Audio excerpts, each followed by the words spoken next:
Welcome back, everybody, to the Rugby Muscle Podcast. My host is always TJ, and today joined. I think this is your hat trick, Dan. I think you might even be our first hat trick guest that we've had on, and that Well, I mostly am is honoured. yeah, you should be. But I was going to downplay it straight away. I don't know why, just to say, because of that first one we booked before the lockdowns all happened, and then we had them in the middle of like just as the lockdowns were starting, and we were just drumming up ideas. I'll always remember that because that was right at the start of the world. Well, we thought it might change forever, and then it seems like we're nice and far removed from it. You almost thankfully forgot that it ever happened. But how you been? Yes, thankfully, also busy. I mean, as you say, the lockdown was very strange time. I think lots of people were trying to work out a lot of things about what they were going to try and do, and never quite achieved all the things that they wanted to do. But it was a good way of resetting and actually, um, I worked out what I really wanted to concentrate on, which was great. And it's a well-worn phrase, but I became far more intentional about writing about coaching and writing about learning and learning about learning. So some of the answers I'm going to give today are very much based on what happened during the lockdown in terms of me really putting effort into that. But other than that, yeah, lots of interesting things going on. Coaching a hell of a lot more now than I was before lockdown. Probably well, at least 5 times, 5 nights a week, which is Wow. fantastic. Tiring, Yeah, but fantastic. that is awesome. So where are you coaching right now then? So last season, as I'm not sure when this podcast is going to go out, but our season in the UK is winding down now. Yeah. So this last year, I was with the University of Bristol Women, mainly with the second team, with the Bristol Schools under 18s team, with the Bristol Bears Academy 14s to 16s. So they were my main sort of day to day or evening to evening coaching roles, as well as Hmm. obviously doing the Rugby Coach Weekly That's stuff as great. well. Because what I like about you is, especially, I didn't know how much actual coaching you did until we had that first chat. Um, because there is, I feel like this is the same in exercise science as well. There is quite often a gap between what you see in academics and what you see in the literature and stuff, and then what you see actually happening.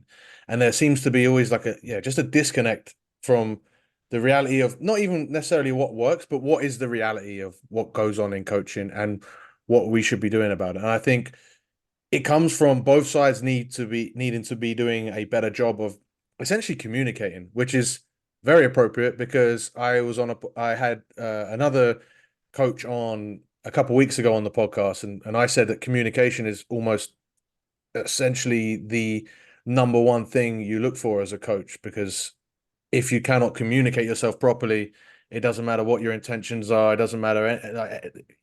It'll end up getting lost. So I think you do a good job of bridging that gap, and I'm excited to delve into some of the questions I have or the topics that we want to discuss today. Um, so that's cool. And I think it's worth Go it's ahead. worth picking up on that point actually because I've had periods of time when I've been writing about coaching rugby and I've been doing very little coaching just because of changes in um, coaching roles, and maybe I've had 6 months of not actually out on the grass as much as I want, and Hmm. therefore you lose sense of what's working and why it's working, and you don't want your players to become just one long experiment for what you're trying to talk about. But Hmm. the other thing I think is important is that it's very easy to talk about the highlights of your coaching and come in and do a one-off session. And my CPT sessions are probably my best sessions because I'm giving them all the things which I really enjoy doing. I know land, I've done 1,000 times before. The Hmm. real coaching comes when you are week 8 of the season with the same players and you've got to try and solve some problems. And you can't gimmick your way through it. You've got Yeah. to be doing things which are working, and it's hard.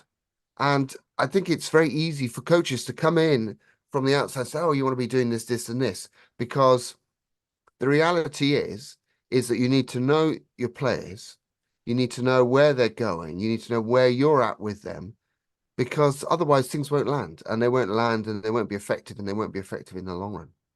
Yeah. And I think it's also just one of those things where you said week 8. If I was to piggyback off that example, we could move on to maybe we get to week 10 and the same problems are still happening, because Mm. that's when I think it's really, that's when the questions are really asked of you as a coach. Like anyone can correct a problem easily, and if their first solution works, or if potentially not even their solution works, it's just more times, more repetition, etc., and the players end up solving the problem themselves. But sometimes these things take a long time to fix, and that's where it gets really hard, I think. Yeah, um and it's sometimes the players themselves don't actually know what they're doing wrong, and they're identifying the wrong areas.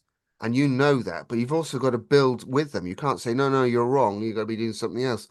The amount of times that say at halftime we're not doing so well, and the girls in particular would say, right, on Monday, Dan, we've got to be doing this, this, and this. And I'll be thinking, yeah, we probably do, but there are things, two or three moments down the line which need to get right to get there. hmm But you don't want to you want to build your program, whether it's an individual program, say you might be doing on the one-to-one on a fitness or with a team. You want to build your program with your players, but hmm understand that often players don't know what's good for them in learning terms, because um, there's a great survey. I can't remember the link to the survey is where it says how players rate their coaching, and they rate the coaching on lots and lots of different factors. And the reality is, it's not actually what's been good coaching. hmm And one of the classic moments is, I love this coach. They're the best because we always get cake. Now, yeah, that would be brilliant, but it doesn't necessarily mean you're a good coach. Or um, we love the sessions because they're really really energetic, and we go away energized. And the thing is that that's great. I mean, we're not saying don't have energized sessions, but an energized session doesn't necessarily mean it's an effective session. It's more important that we understand, have the players moved their dial in terms of their learning and understanding a bit further towards competency and mastery, understanding that under pressure, even if you've got all those skills to hand, you're not always going to be able to execute them in that moment for a variety of hmm reasons. So, a referee or umpire call, the weather, the fact that the opposition are just on that day a bit better, or just think a bit faster. So, our problem as coaches is sometimes our players don't know what's good coaching. We're struggling to try and work out what's good coaching. Our players don't know what's good coaching. So we're all drifting around a little bit, slightly half blind to where hmm we're going.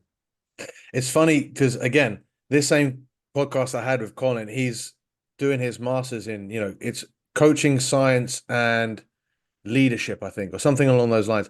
And he, his top priority is getting the players on board, and showing empathy in every area. But at the end of the day, and he's not against like this view of how, hold on, sometimes you do need to draw that line because they don't know what is best for them. But then how you tackle that is difficult, because you also have to tackle that in a way that they actually think it is their idea, because that's how you get people on board. Of everyone that's done their level one or 101 or whatever in coaching, it always starts from, like, the biggest insight you get is, oh, the only way you get people to do stuff is by asking questions. So you have to get them to eventually give the answer that you want, because sometimes they keep giving their own answer. But as you just said, sometimes that's actually, well, it's the same thing as like Planet Fitness that sells memberships and gives you free pizzas on Fridays. And it's like, you want that, but you shouldn't really have that, you know? Mhm. Well, a good coach will help you retell a story. Questioning is good. I mean, I've got a book in front of me actually called The Myths of Sports Coaching. And one of the things it talks about is questioning is not the panacea. It's not the golden shot to improve coaching. It is part of a process. Sometimes you've got to tell. Hmm. Sometimes there are moments where it is right. We're going to go in this direction. You've got to follow me. But also, there's a very good theory out there, self-determination theory, and one of the things that is very important in that is autonomy, where the players feel that they have ownership of the direction they're going, they can make decisions, and that's often misinterpreted because having a feeling of autonomy is more important than actually having the autonomy. So Hmm. feeling that you have some sort of agency in your um, decision making is important. And of course you want to have that, but the coach can't let you just fly off in all sorts of directions because otherwise you're going to have a leg day every day because Yeah. that's the thing which you enjoy most, you get the most out of it. And actually, I mean, here I am talking as if I know anything about health and fitness, and every day I've had a good leg day today, whatever that means. Uh, Yeah. you've got as a coach to say, here's a menu of decisions that we are going to make together. Let's select which ones we think are most appropriate, as opposed to them flying off. Otherwise, the girls we work very hard together on what we wanted, but there are times when I'm saying we're not going to spend much time on that, and you're going to have to believe me, we're not going to spend much time on that. And eventually, maybe they'll be convinced. But that, as you say, it's the communication piece. Hmm. I I think it's also one of those things where, as a coach, it's well, I think there's two things, right? Number one, it's if anything, your job as a rugby coach, and I've even thought about this, even from a professional standpoint, where you've got 2, 3 sessions a day, there's still only so much things that you can work on. So more often than not, people think it's like, oh, you should do this and you should do this. You can't do more things without taking away some of the other things. And so more of your job is about what not to work on. Like people say, oh, we got to work more on our lineouts, or we got to work more on this. Okay, what has that got to take? Where's that got to fit in? Because something else has got to go. Because we've only got 3 hours, 4 hours a week at most. And rugby, why we love rugby is because it is so bloody complex. But that's the art, and that's where you need the coach, and that's where, again, that's another thing that maybe it's a social media thing because I see it all the time in fitness. Oh, I want to do, you get, and actually, I've seen it in the coaching space as well. Everyone's coming up with more and more. Everyone's sharing their ideas, which is great. But now you're just adding more and more things that people are either feeling like they need or they're getting FOMO that they're not doing. And essentially, because it's on social media as well, because it's this nice, easy to swallow 30-second thing that looks fun, it takes the place of the basics and that gets a lot more traction on social media than the basics. But sometimes we'll touch on developing skills in rugby in a little bit, but I think I'd like your reflections on that, whether maybe social media has changed our mindset with coming up with more and more ideas, and the difficulty that we have now with actually being able to implement all of them. Well, I think there's several things, and I will address that social media thing in a moment. I think first of all, it's very important to understand rugby is very complex. It's not a simple game, but we as coaches have got to try and create sessions which are understandable. People can work out where they fit in. And the point you make about what you've got to give up, the opportunity cost of doing more line out is we don't do so much more on our handling. And it's it's amazing to me that almost that penny dropped this year more than ever when the players would say to me, we did reviews at just before Christmas.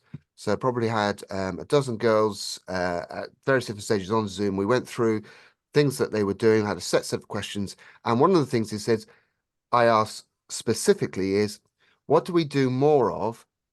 However, given that we've got to give up something else. And that was a good challenge for them because they said, yes, we need to do, let's say we need to do more fitness. Okay, so what do we give up? And that was then they were thinking, Well, I'm not sure. I don't think we can give up this, this, and this. I said, so these are things that are important. Now, your point about social media is it's both good and it's both probably not, I won't say bad, but it frustrates us because you're right, the FOMO. Oh wow, I've seen this. So to drop a name, Ben John, the rugby trainer, he's got some Hmm. great stuff out there. And I was very lucky enough because he was at the Ospreys when I was coaching there. So he was a great player to coach. I mean, he is a lovely guy as well. Works really hard. He's a real student of the game. And he's seen that in the last 4 years, his site's taken off, and he is constantly having to, well, he is constantly having to produce more and more content. He is content driven, Hmm. and to a certain extent, there is only so many ways to do something. But he is under pressure because he needs to produce more content, and he does a great job of it. Um, but it comes down to the difference between variation and progression. We on the courses, coaching course 101 is you do a drill or an activity or game, whatever we want to call it. And in order to tick a box to move on to the next stage, you've got to show progression in the drill. And that actually, to a certain extent, is a mistake because it's not about progression, it's about variation.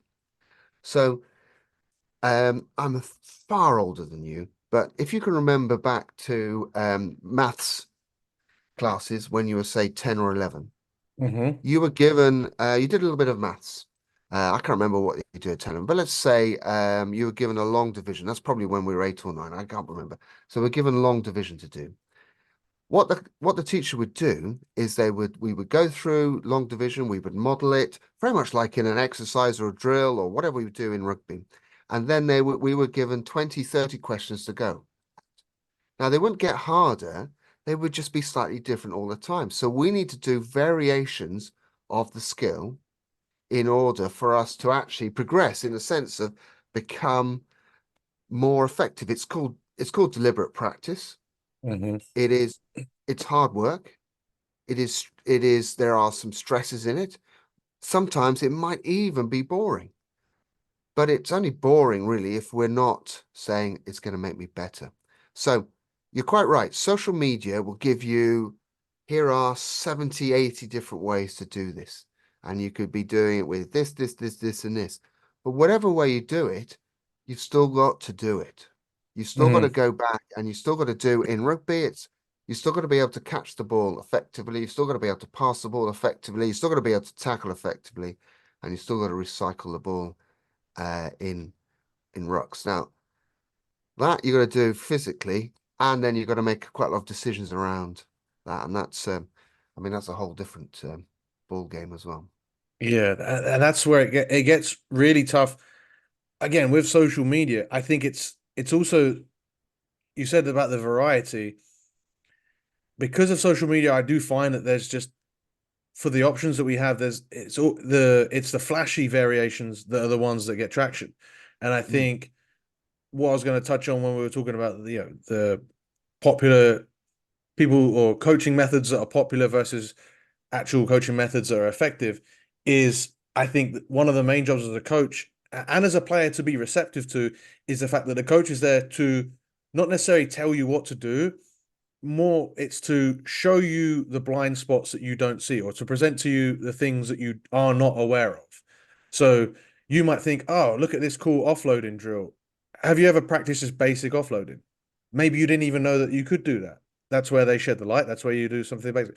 The problem is now it's a job of a coach almost to shed the light in almost exclusively those boring areas, because all of the other areas are now getting hyper uh demonstrated to everyone through social media, because that's what people are choosing to do in their downtime. They're scrolling through, and mm, it's only the stuff that looks visually appealing or stimulative that gets the traction, because that's just the way the algorithms work. And people know that, but it's not on their job to assess that. They're scrolling for fun. They're not scrolling to, you follow accounts that you feel are educational in the areas that you're passionate about. So rugby players will follow lots of rugby accounts to help prove their skills and etc. But there's still, you're not on Instagram because you're thinking, how do I get better at passing, or how do I get stronger legs, or how do I make more effective rucks. It's almost shoehorned in there as sort of educational, but really it's sole job, as you said, like with Ben John. Its stuff is mostly to entertain. And once you understand that, that's where you can sort of draw the line. And most players just don't. Maybe they do want to draw the line, but it's just not their job. That's the coach's job, I think. Yeah, and I think I mean Ben will runs rugby programs for players. And when he runs those programs, they are set out. Week 1 we'll do this, week 2, week 3, week 4, week 5. So that is a typical teaching program, a curriculum of skills that you're going to do. And it is not that any program like that, it's not a highlight reel. It is, we got to do this, then this, then this, then this. And our danger is that we go away from the program and we keep dropping in the fancy bits and we forget to do the other bits. You walk before you run. I mean, there are some dangers that we can almost spend too much time trying to hone something so much that we lose all the other bits which go around it. But we in rugby, very simply, if you cannot catch the ball effectively, you reduce your options, but also you reduce the team's options. Now, one of the amazing things about rugby is that it's a very cooperative sport. Probably one of the most cooperative. I mean, Yep. I mean, any team 100%. sport is cooperative, but rugby, very much like American football, requires certain jobs to be done by certain people at certain times. Otherwise, things don't happen. And that then requires a lot of thought from the coach on how to make that part interesting. Now, I'm probably going to be very controversial when I say this. There's a term out there called off the ball coaching, which has been a phrase coined in the last 5 or 6 years about all the work that the 14 players who are not on the ball have to do when they're not on the ball. And it really is just, for me, it's just learning how to play rugby and understanding your roles and responsibilities on the pitch. You're always actually on the ball, even if you're not touching the ball. Your relationship to the ball is vital. The French used to call it they probably still call it the family of the ball, where you understand if the ball is in your hands, you are obviously the ball, but the player next to you is your brother or sister. So they're very close relationships. So their roles are probably they're going to be taking the next pass, or they're going to be helping you get through the gap, or they're going to help you recycle the ball. The next 2 players who are sort of 2 passes away, they've got different decisions to make. And that's very complicated. This is why it's so complex, because there's so many different things you could do. You could be running in close, you could be spreading out wide, you could be calling, you could be looking for the next play. And just imagine what the 3rd and the 4th and the 5th player has to do around the ball. Now, a TikTok video isn't going to coach a player to do that. It's virtually impossible. And the TikTok videos are not, Instagram videos are not set up to do that. So the best coaches are still helping players recognize their relationship to the ball all the time. I mean, it's in attack and defense. And the other problem that you've got people got to understand is that not everybody turns up for rugby training to be the full-on decision maker who's being able to see the wide pitch and saying, right, we need to play here, we're going to need to play a rugby here, need to kick here, we need to. Some of them are, all I love doing is I want to win my scrums, I want to make a big tackle, and I want to have some fantastic carries where I can absolutely thunder through, prove my physicality, and that's what I care about. If the backs go and do something fancy, that's fine, as long as I get my fill. I fill my boots with this amount of contact and this amount of just enjoying playing with my team. Hmm. Okay, so I'm going to go a little bit off our schedule to ask this then, because we were going to talk about developing skills.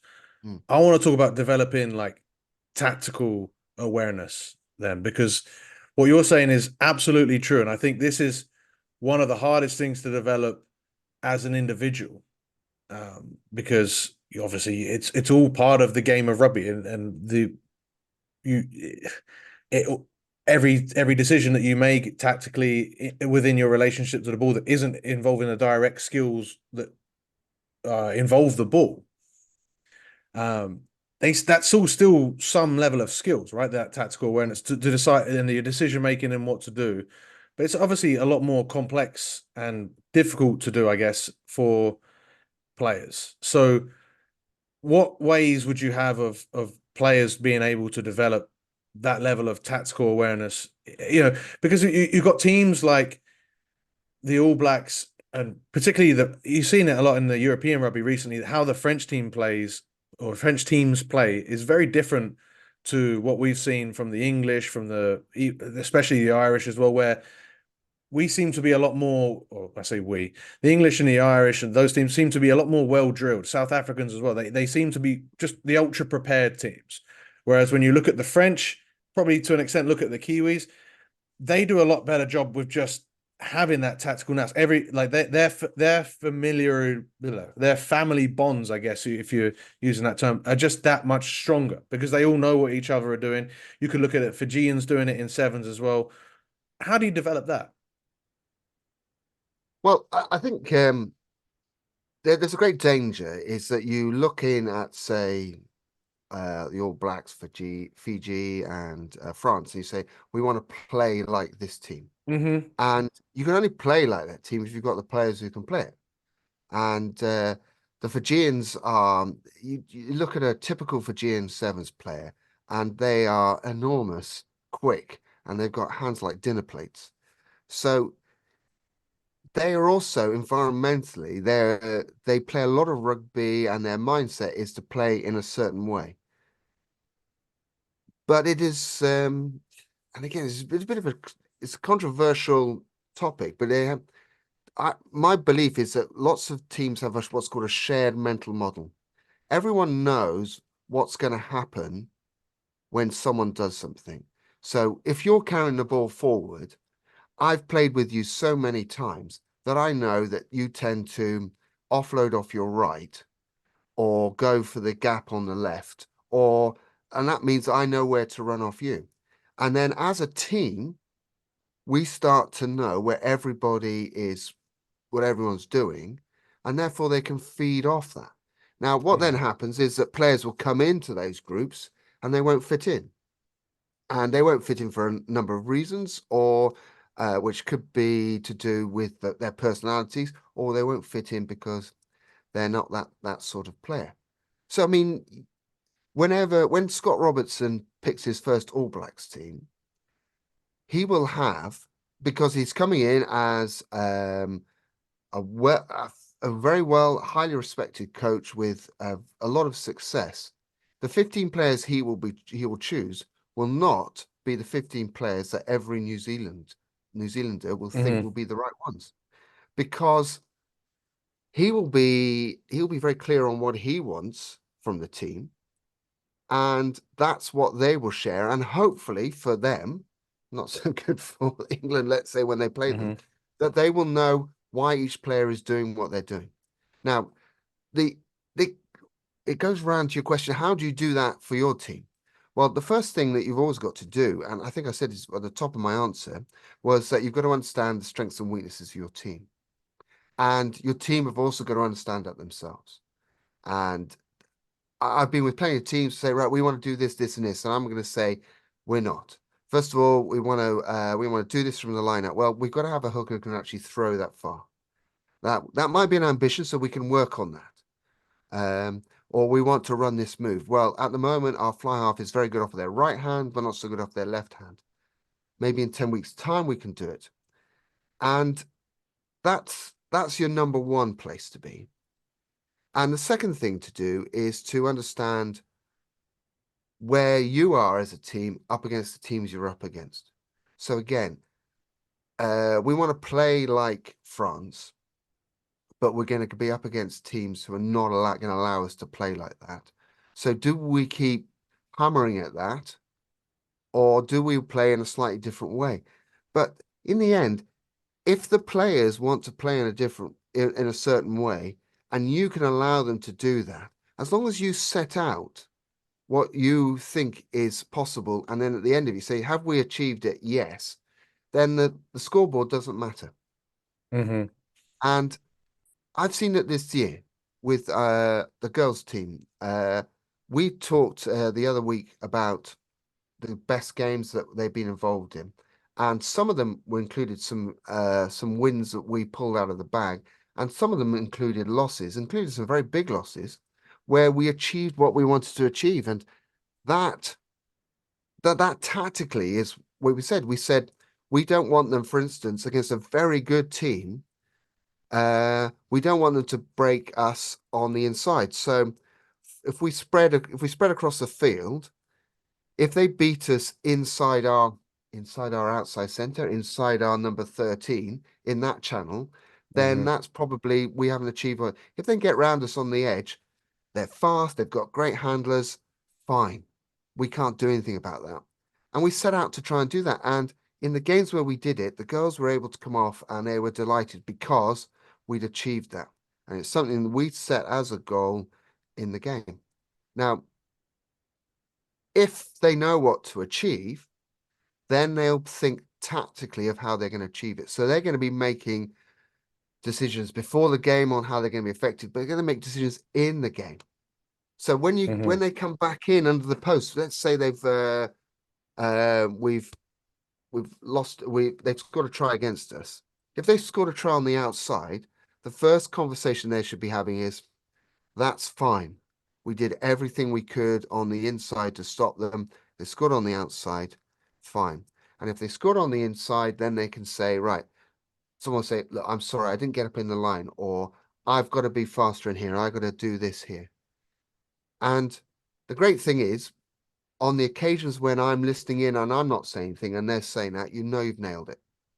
Hmm. And other times you've got to come in and say, right, because you're knackered, you've tired out. You know what I mean? Sometimes as a coach, you forget how tiring rugby is.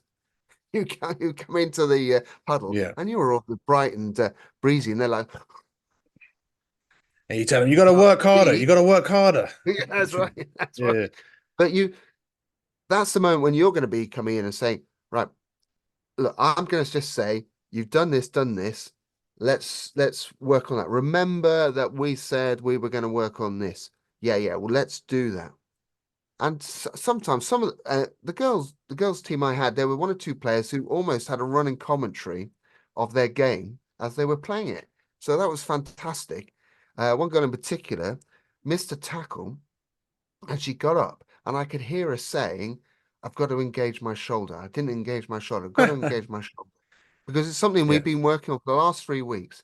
And then I got a picture of it in my mind. I wish we'd videoed it because she then did engage her shoulder on the next tackle and she got up and she gave herself a little fist bump to herself, Amazing. not to anyone else, but I saw it and I told her about it after. She was very embarrassed that she did it. So I won't say what her name was. But that is when you know that tactically and from a skill level, you've you've got that right.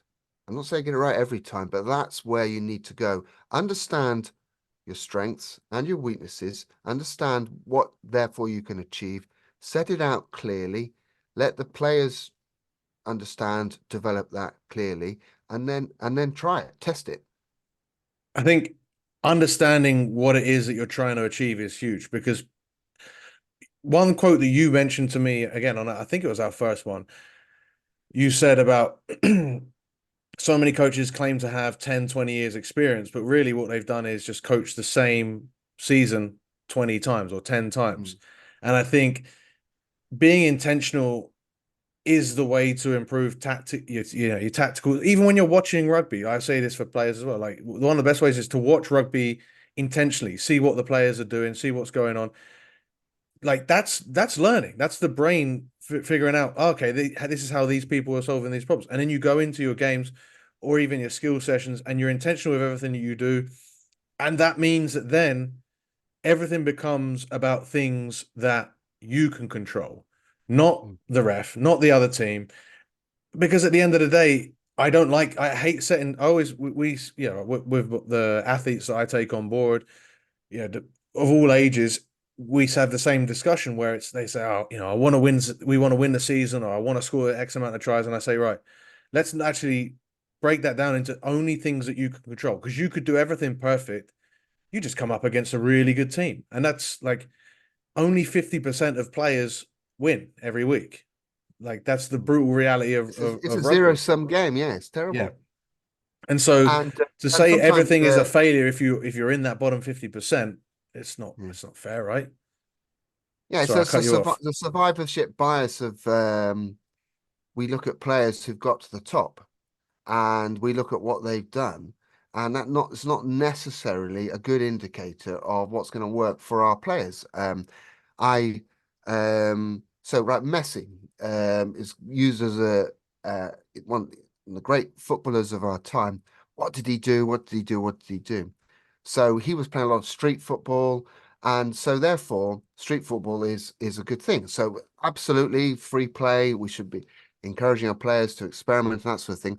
But there are on when he was playing street football, there were say 20 other kids who were playing street football, but they're not Hmm. playing for Argentina. Right. So what happened to them? It's the same survivorship bias as we get with the All Blacks, with that generation of the All Blacks between what 2018 and 2009, say, Mm. where they uh it, where they won like the back-to-back World Cups. They were the most successful team for the longest time. And what everyone took out of it was, oh, we've got to clean our changing rooms because that's what they do. And you're like, that's what you've come out with this thinking, that's why they're so successful. It's Well, again, crazy to me. that is a great term using more and more. It's called a lethal mutation. So I think the cleaning the sheds was one small part of a very important thing. But what's come out is people think, well, we've got to go and clean our sheds. Hmm. When in fact, what if we really looked at it, it's being a bit more humble and understanding that we've got to work for each other. But you're quite right. It's almost they pick out small points and make them the point when there's lots of things which happened which they were you could say that it was on the bounce of a ball Yeah. that I mean, they South won and Africa won lost. this past World Cup. You could look at, oh, the All Black, South Africans are way more prepared. They won 3 games by a point. So at what Mm. point is that like an amazing coaching that they won the tight games, or is that like one thing Well, went wrong there in was any some of those amazing 3 games? coaching. Yes, Yeah, there but if was one thing amazing went wrong coaching. in It's any of those amazing. 3 games, they don't win. They don't win the World Cup. What I want to do to finish off, if you have time for me, mate, Mm. is address the one important question, or not the one important question, but one question I really wanted to get into was this differences in coaching boys versus girls, men versus women. Because I know that you have some thoughts on it, and I know there's been a little bit of controversy about it recently. We have both men. It's my audience is mostly men, but we do coach and successfully coach and support the women's game as best we can and provide them with strength and conditioning as well. So I want to know your thoughts on this whole. I don't want to say scandal because that makes it sound way more hypey than it is. But I just want to know your overall thoughts in coaching because obviously you have experience coaching both. Well, the first thing is that we need to look at it in two levels. One is there's some physical differences which we need to understand, and there's going to be differences in terms of hips and menstrual strike cycles and things like that. There are differences there, so you have to understand that when you're coaching, and that will mean that sometimes you are going to be able to achieve some things and not achieve others. So, but that is the same as coaching anybody who is built in a different way. So if you are Mm-hmm. coaching an 8-year-old, you would not be giving them the same strength and conditioning program as you would give a 24-year-old. Mm-hmm. So in a sense, there is a gender difference, but it's just the same as a difference in, say, age, or when you're coaching players who are in, it's like the Paralympic situations, then you are going to be coaching differently. So you understand your player, and then you coach the player who's in front of you. So when you're coaching girls and boys rugby, it is no different. You're coaching the same game, but you will be changing the way that you coach to suit the players who are at that developmental stage. Now, Mm-hmm. what that often means is that if you were to go and coach a group of under 19 boys and a group of under 19 girls, your coaching approach will be different for these reasons. The reasons is that environmentally, the boys will probably played a lot of rugby before they get to 19, and the girls have probably played a lot less rugby, so your coaching session will look different. But if you are coaching, say, a not a development side, but a representative girls side at under Mm-hmm. 19s, and maybe a grassroots side of boys, the level of skill and the complication and complexity will be different to the extent you might be have been more complex with the skill levels with the girls, but it absolutely doesn't matter whether they're girls or boys. You work with them, you understand where they are at, and then you layer up what you're going to do, increasing the difficulty depending on simple things like their catch pass, their tackle technique, their rucking, but also their understanding of the game. So Mm-hmm. the myths come around things like girls are more emotional, girls ask more questions. That is, it's that's wrong to think that. It is more often that sometimes we expect this to happen, so it then happens, or the players Mm-hmm. expect to do it because that's what they do. And it's not like that. The main problem comes in that often in sport is that going to coach the girls team as a man is often seen as a backward step or a developmental step. You're going to go and coach the girls team. Okay, so you're not actually coaching at the top level. You're going off to coach the girls team.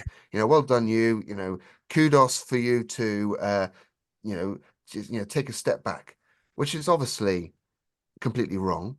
And the second thing is that people do it, say, oh, it's going to make me a much better coach because I will be working with the girls. And it's a stepping stone for me to go back into the boys because I've had this.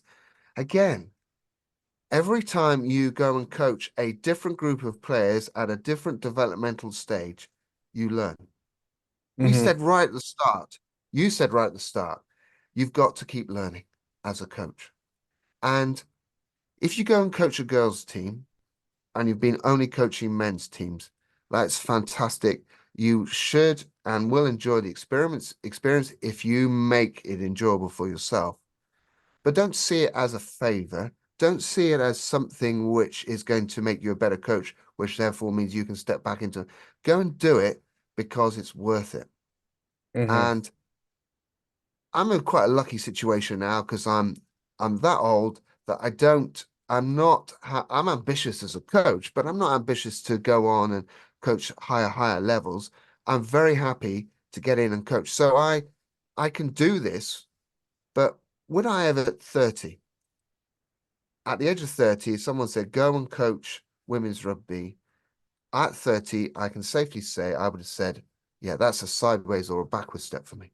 Mm-hmm. And obviously now with in hindsight, that would have been the wrong thing to say because it is the wrong thing to say. Mm-hmm. But it would have been a fantastic experience, and it wouldn't have been the it wouldn't have stopped me becoming a better coach, but I would have needed to do it for the right reasons. So, in simple terms, you're coaching the human being in front of you, understand their needs, understand where they are as a person, understand where they are as a team, and then coach. Yeah. Don't think that you have to change the way you coach to suit the gender. you may say you may be swearing like a trooper. You Hmm. may be saying things, and that might be absolutely fine for them. I don't think personally that's a good approach, but that might be fine for them. But unless you understand them, then you don't you won't be you won't be a better coach for it. Yeah, I think what my opinion is you said it like you shouldn't change the way you coach. It's strange that World Rugby put these guidelines out because, as you say, there's lots of myths in it, and even if they were generally true, which some of those things are, some of them, as you say, are myths, maybe, but what's the point? Because you don't change the way you coach for a gender, you change the way you coach for the team that you coach, for the players that you coach, for the people that you coach. And it doesn't matter which gender these people are, it doesn't matter the age, doesn't matter their ability. You have to coach I think that's what you just said. You coach the people in front of you. And so I don't think it was even necessary that World Rugby put this out, but I do think that it is necessary that people acknowledge that like there are different groups of people playing rugby, and that's kind of it. And we have to not necessarily cater the game to these people. We just, as coaches, we cater how we allow these people to play the game. I don't want us to. I don't want rugby to change. I don't. That's one of my bugbears is that they continually try to change the game, whereas I think so many people can enjoy the game in whichever way they want. We just said about how the Fijians, the French, the English, uh, more developed kids, yet less developed kids. All these people have an opportunity to play the game and enjoy the game. And so it's a coach's responsibility and a player's responsibility to enable that to happen. I don't think gender really matters in that either way. I certainly don't think a certain level is more worthy than another. I think if anything, like it's in a sense where I try and get people to think of their rugby very differently when it's like, ah, I'm not a pro. I don't need to dedicate my time to health and fitness, or I don't need to worry about, or not even health and fitness, like strength and conditioning, like specifically. I'm not a pro. Like, obviously, it's I don't have to worry about that stuff. But it's all. I also think, well, actually, the pros don't have to worry about that because they're getting everything given to them, or the higher Mm. levels they're getting it. So you, you're still, they're also doing rugby because it's their job. You get to do rugby because it's something that you are choosing out of your valuable time to do. Therefore, why is that any less important? If anything, it's just as important. And to show how unimportant high level rugby is, in England, you can have basically most members of the England team, maybe not Mara Itoje because he stands out a little bit. They could walk down Oxford Street and not too many people would bat an eyelid. They wouldn't recognize them. So why does that mean that his rugby is necessarily more quote unquote important or than anyone else? I think it's all in the eye of the beholder, you know. So if you enjoy rugby, or if the people that you're enabling to enjoy rugby as a coach or facilitating to enjoy rugby, what that's not any less important or more important, you know. Yeah, and I think it comes down to what people will quickly say is, "Oh, I much prefer that game to this game. Oh, the skill levels are much higher." Well, it doesn't really matter. Do you enjoy it? I mean, I love watching all rugby. I go and watch my son's team play in the league he's playing. He's playing level five, level four, level five rugby. Great games, really enjoyable Nice. games to watch. It is a different skill level. Things go wrong in a different way, but it's great fun Hmm. to watch. You go and watch. So the most recently, I was involved with a prep school tournament where I was referee under 10s. I don't often watch under 10s or referee it. I loved it. It was messy. There was some great stuff. There was some stuff which was dreadful, and all I sorts of bet things. you could see the smiles on the faces. Yeah, well, sometimes the tears, The tears sometimes as the well. frustration, sometimes the complete. I'm Yeah. not sure why I'm here. but I'm here because I make up the team, and others are absolutely enthralled in it. We played a touch game on just a fun touch game on last Wednesday, and one of the captains of my girls' team, she was arguing the whole way through. That's not a Hmm. try. That's not a touch, and it was great because it that for them was the most important thing, and other girls were just hand me a beer because we're just having fun. And you're right. We have to change our attitudes to a certain extent to reflect what's in front of us, what we enjoy. Somebody's going to enjoy going to McDonald's. Someone's going to enjoy going to Nando's. Someone's going to enjoy going to have a Michelin two-star meal for lots and lots of different reasons. And we've got to just take a step back, be a little bit more relaxed about that, but also enjoy what we're doing, why we're doing for the right reasons. And that's very hard. We're almost under pressure to enjoy. Hmm. We were talking earlier about the Instagram life, and people are always posting things saying, this is my office for the day, or look at this great meal, or I'm surrounded by friends. And there's no harm in doing that, but we are constantly putting ourselves under pressure to say, that was fun. I've ticked that off. How can I replicate that again? And it's I think it's called obliquity. It's very hard to create fun. Anyone who goes on runs a marathon, I mean, how is that fun? But for them, it is fun. Yeah. And yeah, so I suppose my conclusion is to this, some summary or whatever it is that often you get the most enjoyment out of something where you've tried really hard and you can see that it's moved you forward. It may not have achieved exactly the success, but you can say, look, I did this, we achieved this, we did this together. Isn't that fantastic? Yeah. Now, we didn't win the cup, we didn't get promoted, we lost more than we won, but we worked hard together. We had that look over the shoulder and a friend is next to you working hard for you. And that's an amazing feeling. Or you did it yourself. I researched this. I spent hours. I've got all these books. I've gone through them. I didn't use ChatGPT once to write this essay, and here it is. And that's an amazing feeling. And Yeah. yeah, I'd like to say It. I'm going to recreate that throughout the rest of this day. It's Yes. obviously going to happen. Try But it, that but you now don't I've have come up. to. I know I'm going to go That's the and do point. that now. Yeah. I would like to just finish off with the same thing with like I remember when you said about watching different levels of rugby and sort of like reflecting on like what's the point of it. I had this conversation with a guy in the gym yesterday, just a guy I was chatting with. He plays vets rugby, he's like he said next year he's going to be 50. And I remember thinking, oh, I wish I could have done that. Like because I've now closed my road off to any rugby ever again because of the concussion. That's just the way I'm looking at it.